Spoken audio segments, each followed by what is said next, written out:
పర్టికులర్గా ఆ సినిమాలో ఎంటర్టైన్మెంట్ పార్ట్ చూసుకుంటే అంటే చాలామంది సీనియర్ ఆర్టిస్టులు ఉన్నారు. అవును అవును. సో ఆ ఎంటర్టైన్మెంట్ గురించి చెప్పాలంటే ఏం చెప్తారు? అదంతా ఎంటర్టైన్మెంట్ క్రియేట్ చేశాను. మంచి మంచి విషయం అడిగారు. యాక్చువల్లీ ఆ సినిమా కథలో there is a very little scope for entertainment. It's actually ఒక మెయిన్ థ్రెడ్ అంటే బాయ్ అండ్ గర్ల్ కలుస్తారు, సాయంత్రానికి వాళ్ళకి ఇదవుతుంది, ఎలా జరిగింది ఏంటని, వాట్ సిచ్యువేషన్స్ హ్యాపెండ్ అనేది కథ. సో కామెడీకి అసలు స్కోప్ లేదు. సో నేనేంటంటే ఆ ఫస్ట్ టైం ఫిల్మ్ మేకర్గా నాకు చిన్నప్పటి నుంచి జంజాల్ గారి సినిమాలు, ఈవి గారి సినిమాలు, వంశీ గారి సినిమాలు ఇవన్నీ చూసిన కామెడీ అంటే బాగా విపరీతమైన ఇష్టం. సో దాంతో కామెడీ ఉండాలనేది ఫిక్స్డ్, కథ ఎలా ఉన్నా కానీ.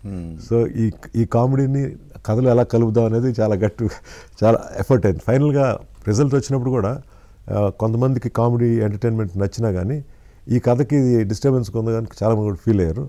బట్ ఆ రోజుకి ఏంటంటే అసలు నాకు కాన్ఫిడెన్స్ లేదు, ఎంటర్టైన్మెంట్ లేకపోతే సినిమా చూడరేమో అనే ఒక భయంతో.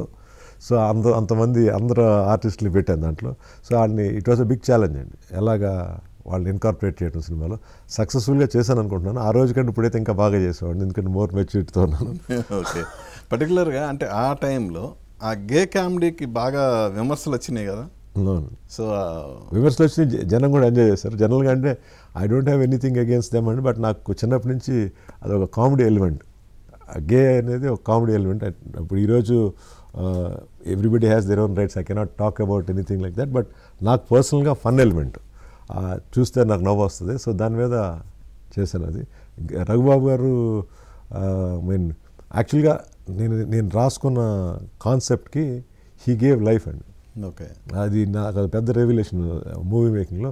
ఇప్పుడు ఆయన body language what ever he did was his own.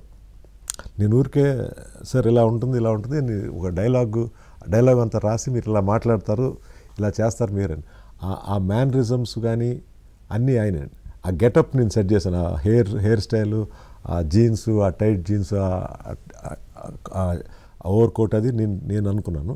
But ఆయన క్యారెక్టర్ చూసిన వెంటనే first I remember that day, ఇక్కడ మన రోడ్ నెంబర్ 10లో షూటింగ్ జరుగుతుంది. లేట్గా వచ్చాడు ఆయన. లేట్గా వస్తే I was little upset. Second or third day of the shoot.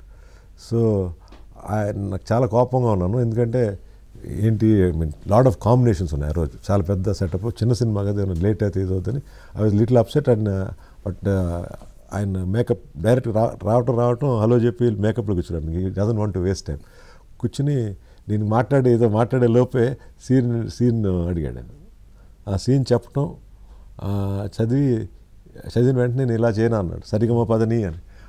ఆయన ఎక్స్ప్రెషన్కే నవ్వొచ్చి మొత్తం కోపంగా ఏమో అంతా జీరో అయిపోయింది టోటల్గా. ఇంకా అక్కడి నుంచి was like total in trip అండి. ఒకే సేమ్ చేయడం ఇలా చూశాడు ఆయన, చూసి ఇలా చేయనా అన్నాడు, అంతే. That's it. వాట్ ఎవర్ ఈ did that fix the whole movie. అక్కడి నుంచి ఆయన చేశారు. తర్వాత డబ్బింగ్లో కూడా చాలా ఇంప్రూవ్ చేశాడు. రఘుబాబు గారు amazing artist, I love him.